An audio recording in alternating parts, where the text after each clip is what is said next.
ವಿಶೇಷವಾಗಿ ಎತ್ತುನೊಳೆ ಕಾರ್ಯಕ್ರಮ ಕೋಲಾರ ಜಿಲ್ಲೆದ ಅಧ್ಯಕ್ಷೆ. ಕೋಲಾರ ಜಿಲ್ಲೆಗಾಗಿ ಎತ್ತುನೊಳೆ ಕಾರ್ಯಕ್ರಮನ ಸಿದ್ದರಾಮಯ್ಯ ಸರ್ಕಾರ ಕೊಟ್ಟಂತದ್ದು.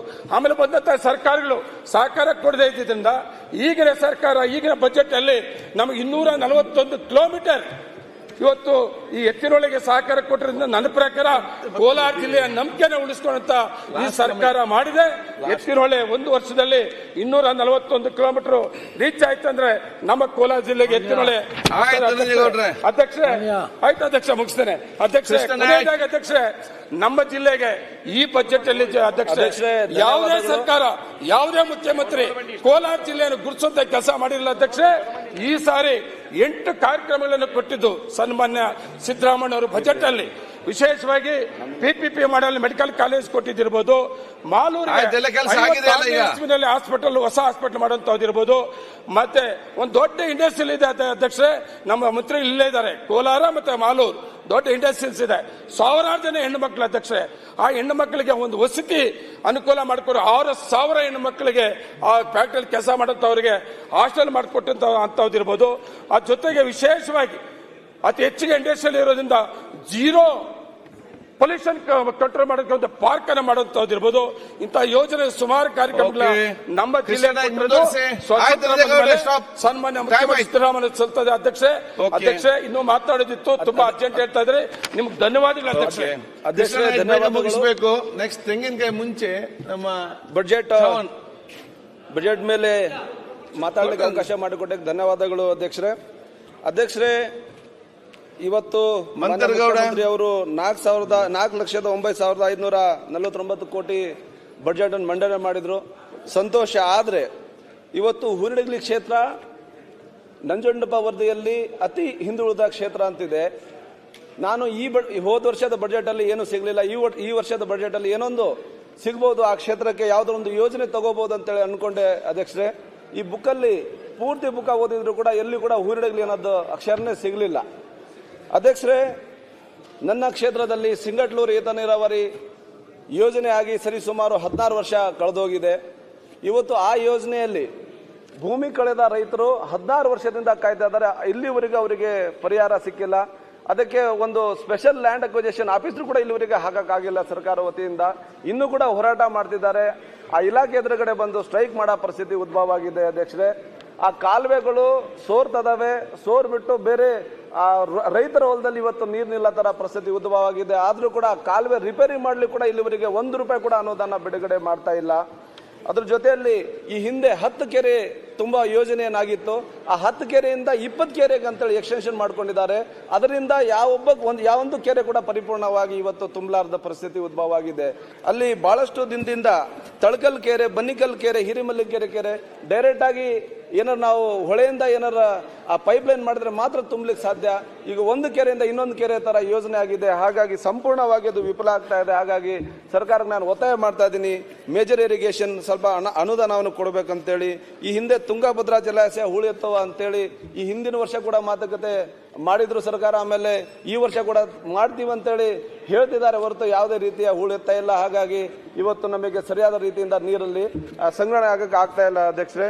ಜೊತೆಯಲ್ಲಿ ಇವತ್ತು ನನ್ನ ಕ್ಷೇತ್ರದಲ್ಲಿ ಲಂಬಾಣಿ ಸಮಾಜ ಅತಿ ಹೆಚ್ಚು ಜನಸಂಖ್ಯೆ ಹೊಂದಿದ್ದ ನನ್ನ ಕ್ಷೇತ್ರ.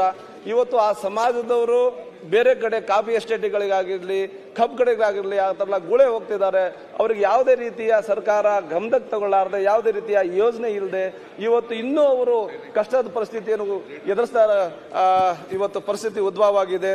ಇವತ್ತು ನಮ್ಮ ಭಾಷೆಯನ್ನು ಕೂಡ ಒಂದು ಅಧಿಕೃತವಾಗಿ ಭಾಷೆ ಮಾಡಿ ಅದಕ್ಕೊಂದು ಅಧಿಕೃತವಾಗಿ ಮನ್ನಣೆ ಕೊಡಬೇಕಂತೇಳಿ ನಾನು ಈ ಸದನದಲ್ಲಿ ಕೇಳ್ಕೊಳ್ತಾ ಇದ್ದೀನಿ.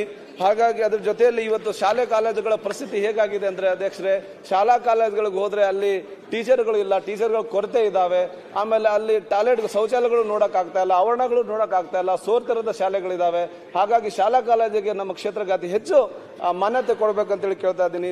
ಆರೋಗ್ಯ ಇಲಾಖೆಯಲ್ಲಿ ಅಧ್ಯಕ್ಷರೇ, ಹಾಸ್ಪಿಟ್ಲ್ಗಳಿಗೆ ಹೋದರೆ ಡಾಕ್ಟರ್ಗಳು ಇರಲ್ಲ, ಡಾಕ್ಟರ್ಗಳ ಕೊರತೆ, ಸರ್ಕಾರ ಡಾಕ್ಟರ್ಗಳನ್ನು ಕೊಡ್ತಾ ಇಲ್ಲ. ಈಗ ನಮ್ಮ ಅಲ್ಲಿ ಪೇಷಂಟ್ಗಳು ಅಲ್ಲಿಂದ ಬೇರೆ ಕಡೆ ಹೋಗಲಾರ್ದ ಪರಿಸ್ಥಿತಿ ಉದ್ಭವ ಆಗಿದೆ. ಹಾಗಾಗಿ ಆಮೇಲೆ 108 ಈ ಸಿಬ್ಬಂದಿಗಳಿಗೆ 108 ಸಿಬ್ಬಂದಿಗಳಿಗೆ ಬಹಳಷ್ಟು ದಿನದಿಂದ ಅವರು ಸ್ಟ್ರೈಕ್ ಮಾಡ್ತಿದ್ದಾರೆ. ಏನು ಸಂಬಳನೂ ಕಡಿಮೆ ಮಾಡಿದ್ದಾರೆ ಅಂತ ಹೇಳ್ತಿದ್ದಾರೆ. ಅದನ್ನು ಈ ಹಿಂದೆ ಏನು ಮಾಡ್ತಾ ಇದ್ರು ಅದಕ್ಕಿಂತ ಹೆಚ್ಚಿನ ಸಂಬಳ ಅವ್ರು ಕೇಳ್ತಿದ್ದಾರೆ. ಆಶಾ ಕಾರ್ಯಕರ್ತರಾಗಿರಲಿ, ಅಲ್ಲಿ ಯಾವುದೇ ರೀತಿಯ ಅಲ್ಲಿ ಆರೋಗ್ಯ ಅದು ಯಾವುದೇ ರೀತಿಯ ವಿಶೇಷ ಕಾಳಜಿಯನ್ನು ಸರ್ಕಾರ ವಹಿಸಿಲ್ಲ ಮತ್ತು ವಹಿಸಬೇಕಂತೇಳಿ ಕೇಳ್ತಾ ಇದ್ದೀನಿ ಅಧ್ಯಕ್ಷರೇ. ಈ ಹಿಂದೆ ಈಗ KKRDBಯಲ್ಲಿ 5,000 ಕೋಟಿ ನಾವು ಕಲ್ಯಾಣ ಕರ್ನಾಟಕ ಮೀಸಲಿಡ್ತಾ ಇದೀವಿ ಅಂತ ಹೇಳ್ತಿದ್ದಾರೆ. ಆ 5,000 ಕೋಟಿಯಲ್ಲಿ 3,000 ಕೋಟಿ ಮಾತ್ರ ನಂಜುಂಡಪ್ಪ ವರದಿ ಪ್ರಕಾರ ಆಕ್ಷನ್ ಪ್ಲಾನ್ ಮಾಡಕ್ಕೆ ಇಡ್ತಿದ್ದಾರೆ. 2,000 ಕೋಟಿಯನ್ನು ಸರ್ಕಾರನೇ ಉಳಿಸ್ಕೊಳ್ತಾ ಇದೆ. ಹಾಗಾಗಿ ನಾನೇನು ಕೇಳ್ತಾ ಇದ್ದೀನಿ, ಅದನ್ನು ಕೂಡ ನಂಜುಂಡಪ್ಪ ಅವರ ವರದಿ ಪ್ರಕಾರ ಪ್ರತಿ ಕ್ಷೇತ್ರಕ್ಕೆ ಏನು ಬರುತ್ತೆ ಆ ರೀತಿ ಆ 2,000 ಕೋಟಿನೂ ಕೂಡ ಆಕ್ಷನ್ ಪ್ಲಾನ್ ಅಲ್ಲಿ ಸೇರಿಸ್ಕೋಬೇಕಂತೇಳಿ ಕೇಳ್ತಾ ಇದ್ದೀನಿ. ರಾಗಿ ಖರೀದಿ ಕೇಂದ್ರ ಏನೋ ಇವತ್ತು ಉದ್ಘಾಟನೆ ನಾವು ಮಾಡಿ ಬಂದಿದ್ದೀವಿ ಎಲ್ಲ ಶಾಸಕರು. ಅದು ಹಿಂಗಾರು ಮತ್ತು ಮುಂಗಾರು ಎರಡೂ ಕೂಡ ಆ ರಾಗಿ ಖರೀದಿ ಮಾಡ್ಬೇಕಂತೇಳಿ ಕೇಳ್ತಾ ಇದ್ದೀನಿ. ಫೈರ್ ಇಲಾಖೆಯಲ್ಲಿ ಅಧ್ಯಕ್ಷರೇ ಒಂದೊಂದು ಕ್ಷೇತ್ರಕ್ಕೆ ಒಂದೇ ಗಾಡಿ ಇದೆ. ಇವತ್ತು ಎಲ್ಲರೂ ಬೆಂಕಿ ಹತ್ತಿದ್ರೆ ಬೇರೆ ಕ್ಷೇತ್ರದಿಂದ ಬರೋ ತರ ಪರಿಸ್ಥಿತಿ ಇದೆ. ಹಾಗಾಗಿ ಆ ಜಾಸ್ತಿ ಗಾಡಿಗಳನ್ನ ಖರೀದಿ ಮಾಡಿ ಆಗುವ ಅನಾಹುತವನ್ನು ತಪ್ಪಿಸಬೇಕಂತ ಕೇಳ್ತಾ ಇದ್ದೀನಿ. ರಸ್ತೆ ಮತ್ತು ಸಂಪರ್ಕ ಎಷ್ಟು ಕೆಟ್ಟೋಗಿದೆ ಅಂತಂದ್ರೆ ಅಧ್ಯಕ್ಷರೇ, ಇವತ್ತು ಒಂದು ಹಳ್ಳಿಯಿಂದ ಇನ್ನೊಂದು ಹಳ್ಳಿ ಕೂಡ ಹೋಗಲಾರದ ಪರಿಸ್ಥಿತಿ ಉದ್ಭವ ಆಗಿದೆ. ಹಾಗಾಗಿ ಸಂಬಂಧಪಟ್ಟ ಸಚಿವರು ಇಮಿಡಿಯೇಟ್ಲಿ ಆ ರಸ್ತೆಗಳ ಸರಿ ಮಾಡಲಿಕ್ಕೆ ಅನುದಾನವನ್ನು ಬಿಡುಗಡೆ ಮಾಡಬೇಕಂತೇಳಿ ನಾನು ಕೇಳ್ತಾ ಇದ್ದೀನಿ. ಇವತ್ತು ಹೂವಿನಡಗಲಿ ವಿಧಾನಸಭಾ ಕ್ಷೇತ್ರ ಹಿಂದುಳಿದ ವಿಧಾನಸಭಾ ಕ್ಷೇತ್ರ, ಹಾಗಾಗಿ ಅಲ್ಲಿ ಯಾವುದೇ ರೀತಿಯ ಉದ್ಯೋಗಗಳಿಲ್ಲ, ನಿರುದ್ಯೋಗಿಗಳು ಅತಿ ಹೆಚ್ಚಿರೋದ್ರಿಂದ ನಾನೇನು ಕೇಳ್ಕೊಳ್ತಾ ಇದ್ದೀನಿ ಅಂದ್ರೆ ಸ್ವಲ್ಪ ಫ್ಯಾಕ್ಟರಿಗಳಾಗಿ ಕೈಗಾರಿಕೆಗಳನ್ನ ಸ್ವಲ್ಪ ಉತ್ತೇಜನ ಮಾಡಬೇಕು. ಅಲ್ಲಿ ಯಾವುದೇ ರೀತಿಯ ಒಂದು ಕೈಗಾರಿಕೆ ಹಾಕಿ ಅಲ್ಲಿ ಉದ್ಯೋಗವನ್ನು ಸೃಷ್ಟಿ ಮಾಡಬೇಕಂತೇಳಿ ಕೇಳ್ತಾ ಇದ್ದೀನಿ ಅಧ್ಯಕ್ಷರೇ. ನಾನು SC ಆ ಕ್ಷೇತ್ರದಿಂದ ಬಂದಿದ್ದೀನಿ. ಇವತ್ತು SC ST ಅಂತೇಳಿ 42,000 ಅನುದಾನವನ್ನು ಇವತ್ತು ಬಜೆಟ್ ಅಲ್ಲಿ ಘೋಷಣೆ ಮಾಡಿದ್ದಾರೆ. ಆದರೆ ಮೂಲ ಇಲಾಖೆಗೆ 5,000 ಮಾತ್ರ ಕೊಡ್ತಾ ಇದ್ದಾರೆ. ಇವತ್ತು ನಿಗಮಗಳಿದಾವೆ, ಆ ನಿಗಮಗಳಿಗೆ 400ರಿಂದ 500 ಕೋಟಿ ಕೊಡ್ತಾರೆ ಅಧ್ಯಕ್ಷರೇ. ಇವತ್ತು ಒಂದೊಂದು ಗಂಗಾ ಕಲ್ಯಾಣಿ ಒಂದೊಂದು ಸಾರಥಿ ಕೂಡ ನಾವು ಕೊಳ್ಳಾರದ ಪರಿಸ್ಥಿತಿ ಉದ್ಭವವಾಗಿದೆ. SC ST ಬಿಟ್ಟು ಇತರೆ ನಿಗಮಲ್ಲಿ ಕೂಡ ನಾವು ಒಂದೊಂದೇ ಗಂಗಾ ಕಲ್ಯಾಣಿಗಳು ಕೊಡ್ತಿದ್ದಾರೆ ಅಧ್ಯಕ್ಷರೇ. ಮಹಿಳಾ ಮತ್ತು ಮಕ್ಕಳ ಕಲ್ಯಾಣದಲ್ಲಿ ಅಧ್ಯಕ್ಷರೇ 5% ಇದು ವಿಕಲಚೇತನರಿಗಂತೆ ನಾವು ಬಡ್ಜೆಟ್ ಇಡ್ತಾ ಇದ್ದೀವಿ. ಆ ಬಡ್ಜೆಟ್ ಅನ್ನು ಬಳಸ್ಕೊಳ್ಳಕ್ ಆಗಲ್ಲ. ಅದನ್ನ ಯಾಕಂತಂದ್ರೆ ಕಮ್ಯುನಿಟಿಗೆ ಬಳಸ್ಕೊಳ್ಬೇಕಂತೇಳಿ ಮಾಡಿದ್ದಾರೆ. ಹಾಗಾಗಿ ಬುದ್ಧಿಮಂದ ಮಕ್ಕಳಾಗಿರ್ಲಿ ಅವರಿಗೆ ಆಸ್ಪತ್ರೆಗಳಿಗೆ ಹೋಗ್ಲಿಕ್ಕೆ ಕೂಡ ಇವತ್ತು ಕಷ್ಟ ಆಗ್ತಾ ಇದೆ. ಹಾಗಾಗಿ ಅದನ್ನ ಸಡಿಲೀಕರಣ ಮಾಡಿಕೊಂಡು ಅವರಿಗೆ ಮೆಡಿಕಲ್ ಎಕ್ಸ್ಪೆನ್ಸಸ್ ಆ ದುಡ್ಡನ್ನ ಇಡಬೇಕಂತೇಳಿ ನಾನು ಕೇಳ್ತಾ ಇದ್ದೀನಿ ಅಧ್ಯಕ್ಷರೇ. ಅಂಗನವಾಡಿ ಕಾರ್ಯಕರ್ತರಾಗಿ ಸಹಕಾರಿಗಳು ಅವರು ಕೂಡ ಇವತ್ತು ಅವರಿಗೆ ಸಹಾಯಧನ ಹೆಚ್ಚಿಗೆ ಮಾಡ್ಬೇಕಂತೇಳಿ ಸ್ಟ್ರೈಕ್ ಮಾಡ್ತಿದ್ದಾರೆ. ಅದನ್ನು ಸ್ವಲ್ಪ ಪರಿಗಣನೆಗೆ ತಗೋಬೇಕಂತೇಳಿ ಇವತ್ತು ನನ್ನ ಕ್ಷೇತ್ರಕ್ಕೆ ಮುಜರಾಯಿ ಇಲಾಖೆಯಿಂದ ₹1 ಕೂಡ ಇವತ್ತು ಅನುದಾನ ಬಂದಿಲ್ಲ. ಬಹಳಷ್ಟು ಹಳೆ ದೇವಸ್ಥಾನಗಳು ಹಾಗೆ ಹಾಳಾಗಿದ್ದಾವೆ.